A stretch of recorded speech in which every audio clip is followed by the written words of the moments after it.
So it was just announced that there's the voice actor competition. Yeah. What will that entail? Like, how will the process go in picking the winner? I mean, obviously, I know you can't give like exact details, but anything. I mean, I think Will has more of a vision for how the practicality of this competition is going to go, so he'll be really better at telling you that particular thing. But it sounds to me like he's been saying it's more like the American Idol. So it sounds to me like we're going to get people involved, like great animation voices, and maybe even like I think Andrea Romano, if she's willing to come back and help us direct like some of the last finalists and stuff like that. I think we're really going to build this out to set these people up to have their big break brought to them by I Hear Voices. Because if you know the Comic-Con community, you know, Will and I have been so passionate about our fans for so many decades that once we started doing Comic-Cons together, and Kim and Ron, like together, there's just such a love for each other that we have that, you know, when we were doing panels, we realized how good we got along on stage and how we could pick up each other's, like, you know, when he has anxiety or something, like I'm right there to make him laugh, and you know, he also teases me and I don't punch him in the face. So basically we have this great rapport, and it's transferring itself to the podcast, and we love our fans so much that collectively we just kind of want to have something like given to them that gives us joy like they bring us joy. So it's pretty easy to tell when animation showrunners and voice directors like working with actors. Yeah. I think Impossible, you've also done episodes of Penguins Madagascar and Big Hero 6. That's right. With Bob Scully and Yes. Argo and Alicia Schaefer. So I'm Yeah. curious how your working relationship has developed with them since doing Impossible. You know, I was so happy to get calls for both of those projects from them because it felt like I was coming home. You know, Bob and Mark and Lisa kind of work together and they work away from each other, but the fact that they thought of me to cast me in things because they were together, it was so touching.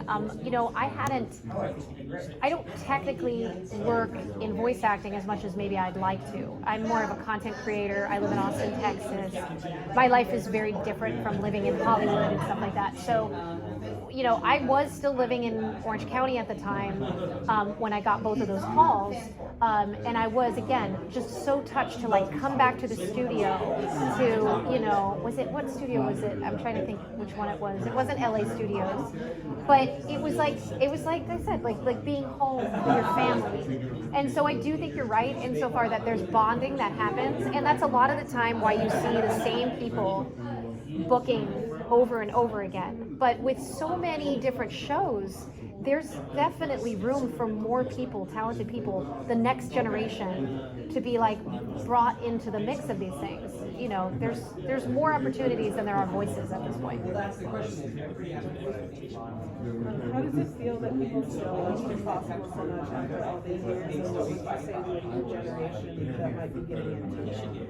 Wow, I can't tell you how much joy it brings me when the little Impossibles, like the little kids, and it's mostly because their mom has turned them on to it, and so they dress them up, and like, I'm a mom of 2 girls now, and so seeing that just brings me a joy that I can't even explain, and I certainly wouldn't have realized that, you know, when I was 16 and playing Kim Possible.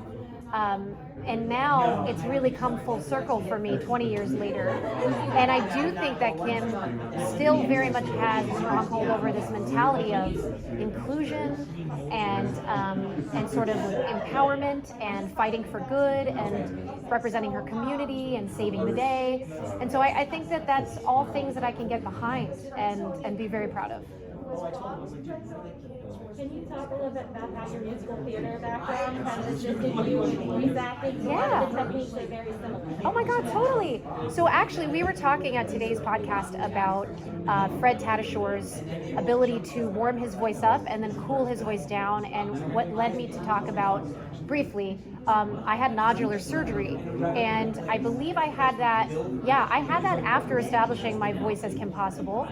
Kim is really healthy for me because even in right now as I'm talking to you, I'm pitching my voice very high. And it's probably so that I can save my voice from getting trashed, but that's just instinctually. when I was a kid, I was doing musical theater, I was doing Annie, I was screaming and belting and not using my voice correctly. And so after I ended up having nodular surgery, I did Belle in Beauty and the Beast on Broadway. And I had to relearn techniques to not trash my voice again, because we've seen it with people like, oh my gosh, why do I always forget her name? She's the mom in Princess Diaries. She's the grandmother, Julie Andrews. Julie Andrews had nodular surgery, lost she can't sing anymore because it was a malpractice situation. So it was risky, and I don't want to lose my voice forever. Whether I'm going to sing again in my lifetime or if I'm just reading stories to my kids, my voice, even though I'm not working a ton as a voice actor, means so much to me as something that is a part of my life. So singing and the voice and how it's used are very important to me in general. Yeah, for sure. On the subject of music, there are songs that stand the test. There's which one? We got Beethoven's Fifth Symphony, we got the Beatles' Sgt. Pepper's Lonely Hearts Club Band, and the legendary We Went to the Moon in 1969. So, two-part question. Part one, tell me everything about the filming of that sequence and the legacy of that song.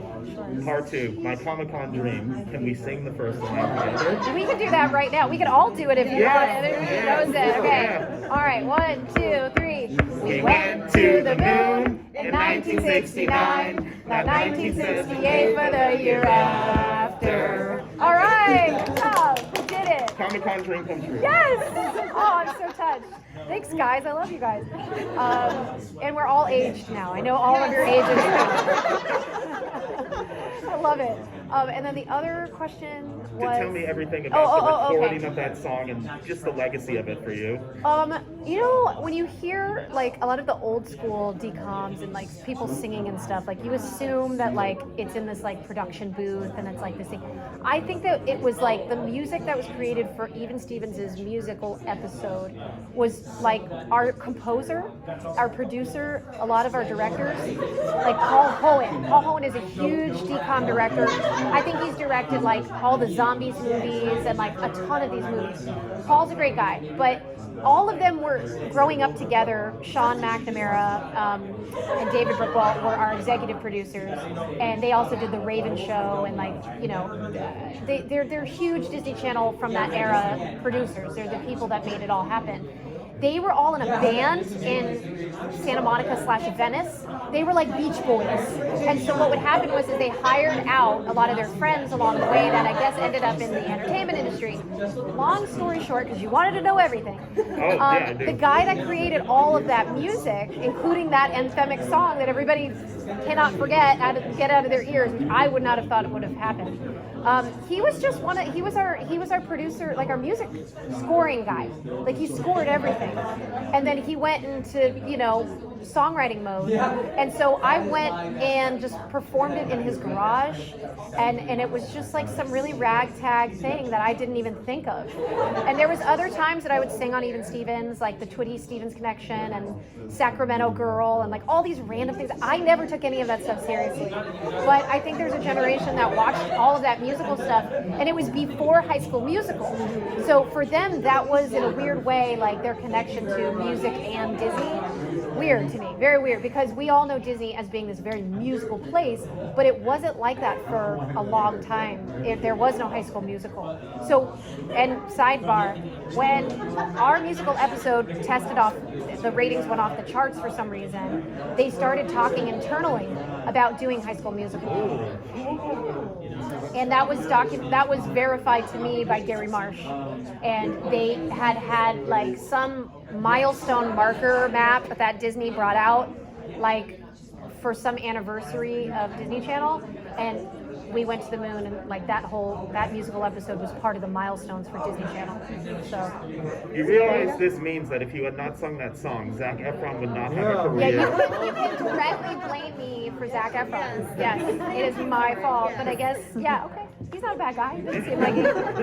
Thank you for I know. I mean, the abs, right? The abs. That's amazing. Yeah. Thank you. On your podcast so far, do you have Which one? I have two the podcasts. I Hear Voices Okay. podcast. Yes.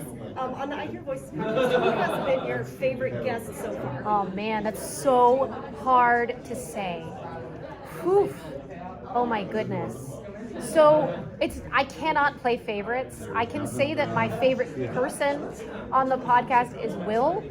He won't answer the same. He'll probably not tell you it's me, jerk. But I think that just having him as a partner in all of this, as a consistent partner, and learning from him, because he does so many different jobs. Like, he's in the weeds of this voice acting world. I'm not as much as he is.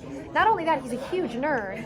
And I'm a nerd, but I like Harry Potter, I like Twilight, I'm more of the female demo nerddom. He's straight up Dungeons and Dragons. He knows every single animated thing ever. And so we kind of came together, me as a mom, and watching all these animated things now as I have these two kids, and so it was just kind of fun because I'm from a different perspective. So we're at two different ends of the spectrum in terms of our appreciation for animation, but yet we're still both professionals in the craft. So that's why I think we have a unique perspective when we come together. And so that's why he's my favorite guest, if you want to call it that. Very cool. Thank you. Yeah. So speaking to all these voice actors on the podcast, has there been a story that's really surprised you? Oh yeah. Oh my gosh, I'm gonna get her name wrong too. Please don't quote me on that. Brendan, what was Miley's last name? Yeah, Miley, right? So Miley Flanagan is Taruto, right? Am I saying that wrong? Naruto. Guys, I'm the mom. I'm the dumb mom in the podcast. Miley Naruto, yeah. Strike that from the records. 50 cameras looking at me. Miley. Yeah, that's what I'm saying. So Miley Flanagan is. Was she a spy, or was she? She was recruited to be a spy. That's what it was. And her father was a spy. That's right. So her father was a spy, and then she was being recruited to become a spy, okay, by the CIA. No bullshit. And so she was completely different world, completely different life, and here she is, Naruto. So I find that we really enjoy at I Hear Voices deconstructing not just the face of the voice, but the story of the person coming to the craft of voice acting, because the community is so friendly. Everybody is so willing to talk to you, to have a real authentic conversation with you. Since moving to Austin, something that I've kind of learned is that there's a big difference between people that just enjoy community and people that want to be the most important person in the room. And so I enjoy that about Comic-Cons too, is that there's a community. So when Will and I came together, and Brendan as well, who's our executive producer, it was let's make a community that can travel wherever we go. And so with Miley, it's very cool to deconstruct her story, and she has a really unique one. So that's, yeah. So I have a question for Yeah. you. It's, how do you feel knowing that one of the original audiences, so I'm part of that target demographic, Yeah. Work Impossible, and Yeah. I've kind of grown up alongside you growing up. Yeah. How does it feel knowing that all of those milestones, you became a mom, Yeah. you're finding joy in the things you do now in your career, Yeah. instead of just kind of having to do things you had to do? Now, how does it feel knowing that you're one of the bases for a lot of self-confidence, girl power, there's a lot of things just instilled in that generation? Yeah. They're now entering the workforce. They're still watching you go into your career. How does it feel knowing that you're part of all of that growing up? So girl power has taken on quite a different ring to it. I think over time, the girl power movement has shifted quite greatly. I think Disney Channel, when I was growing up in it, I was very proud to be a part of what was aiming at their main demo, right? So Disney Channel's main demo was essentially, middle class to upper middle class, little girls from the age of 8 to 13, and then they would switch over to CW. And I didn't understand that until I think I was starting to play Kim, and then I started to understand why she was so attractive to people, and why she had to change her clothing, which was amazing. Disney never allowed like canon characters to change clothing outfits, like Mickey Mouse, pants, shoes. I guess until recently and at the parks he does different things, but like when it came to how she was represented, it was a huge deal. And that directly came from how people were writing in about how they wanted to see her in different, ways. They wanted her to be like a real person, which I always think is interesting, come to think of it, how people see me. I'm the most recognized voice actor, even though some of the people from the younger part of the generation didn't see me in Even Stevens, or if they did, it was subconsciously buried in their minds from, I don't know, a rerun here and there, or Cadet Kelly or something. So it's weird to me how I don't work all the time like a Will Friedle or, E.G. Daily, but people know my face. And so I almost sometimes feel a little bit of imposter syndrome, but because of that legacy of empowerment and girl power, I'm just gonna go with it. Like, I have no reason to be like, afraid of that, or like I don't want to embrace that part of my life. When people say to me like, oh, Kim Possible was back then, like, why are you still talking about it? It's like, wouldn't you want to continue to talk about something positive in your life? And there's just nothing wrong with it, in my opinion. So no matter what happens to the future of who KP is or how she looks or whatever it is, like, I'll always back the fact that she represents something positive and should continue to. Thank you. Yeah, for sure. Thank you.